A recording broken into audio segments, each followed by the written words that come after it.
Assalamualaikum, hai semuanya. Perkenalkan, nama saya Anissa Zahra.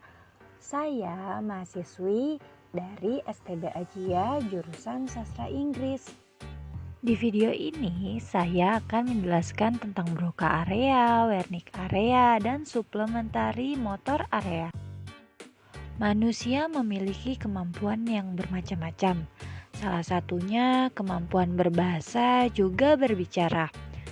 Setiap kemampuan ternyata diolah atau diasah oleh fungsi otak yang berbeda. Begitu juga dengan kemampuan berbahasa dan berbicara. Kemampuan ini dimainkan oleh otak, area Broca, dan area Wernicke. Yuk kita simak. Broca itu diambil dari nama seorang dokter, yaitu Paul Pierre Broca.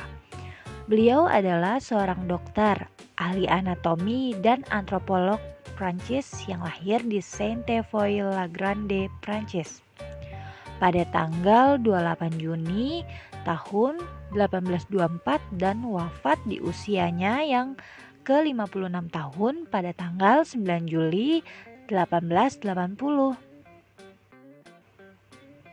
Paul Broca adalah seorang ahli saraf Prancis yang memiliki pasien dengan masalah bahasa yang parah.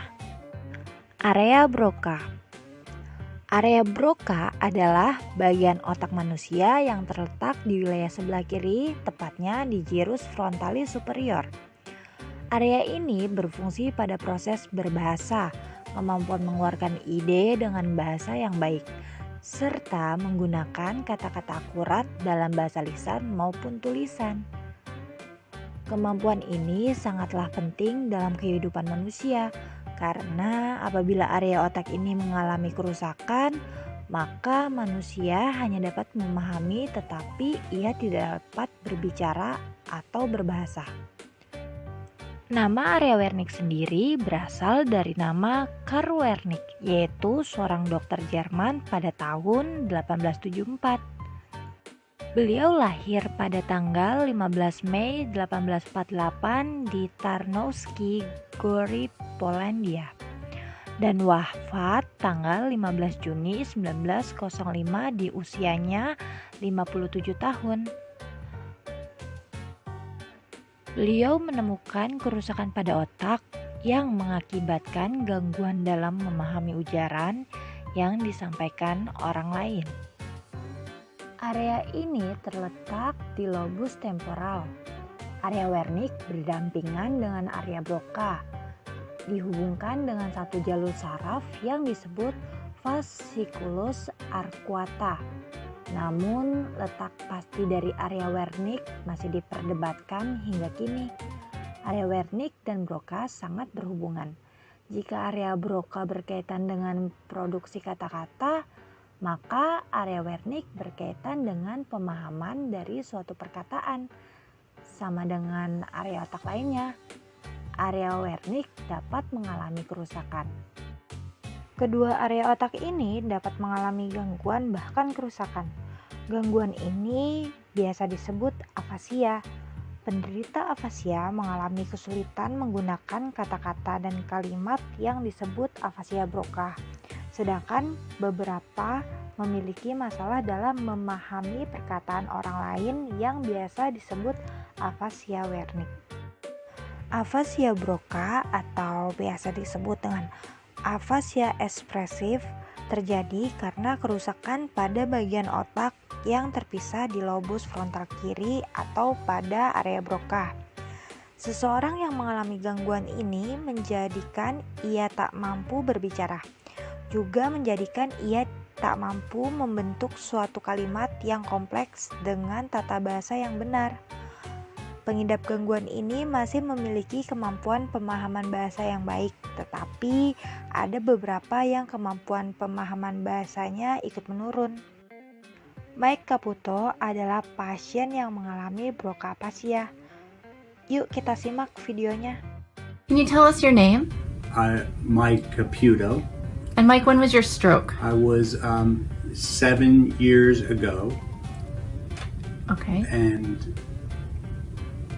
And what did you used to do? worked Autodesk, seven sales, and worldwide, and very good. Yeah, Okay. And who are you looking at over there when you turn your that's head? my wife. Okay. And why is she helping you to talk? She's a speech. So you have trouble with your speech. Yeah. And what's that called? Aphasia. Selanjutnya adalah afasia reseptif atau afasia Wernicke. Kerusakan pada area superior posterior lobus temporal merupakan sebab dari afasia reseptif atau afasia Wernicke. Kerusakan ini terjadi pada area Wernicke dalam otak. Afasia reseptif ini memicu gangguan komunikasi atau berbicara pada seseorang. Seseorang yang mengalami gangguan ini membuat penderitaan bisa berbicara dengan fasih dan lancar, namun ucapan tersebut sedikit atau bahkan tidak memiliki makna. Byron Peterson adalah pasien yang mengalami afasia Wernicke. Mari kita lihat. Hi Byron, how are you? I'm happy. Are you pretty? You look good. What are you doing today? We stayed with the water over here at the moment and talked with the people for them over there. They're diving for them at the moment. But they'll save in the moment. He'll have water very soon for him. With luck for him. So we're on a cruise and we're about to We get to will Juneau. store it right here and they'll save their hands right there for them. And what were we just doing with the iPad? Right at the moment they don't show a darn thing. With the iPad that we were doing. We, like here?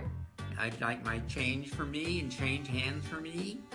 With Happy, I would talk with Donna sometimes. We're out with them. Other people are working with them. I'm very happy with them. Good. This girl was really good and happy when I play golf. Yang terakhir ada supplementary motor area atau area motorik tambahan. Area ini terletak di medial dan di depan korteks motor primer dan medial ke korteks premotor. Area ini juga dikenal sebagai Brodmann Area 6. Area motorik tambahan dapat dibagi menjadi dua area, yaitu pra-SMA atau rostral dan SMA proper atau caudal. SMA yang tepat terlibat dalam perencanaan gerakan kompleks yang dipelajari atau dianggap didorong secara internal dan tidak didorong oleh isyarat visual, dan dalam mengkoordinasikan gerakan yang melibatkan kedua tangan. Pra-SMA terlibat dalam pembelajaran urutan motorik baru. Alhamdulillah, cukup sampai sini dulu ya teman-teman penjelasan dari saya. Kurang dan lebihnya mohon dimaklumi. Sampai ketemu di video selanjutnya. Bye-bye. Assalamualaikum.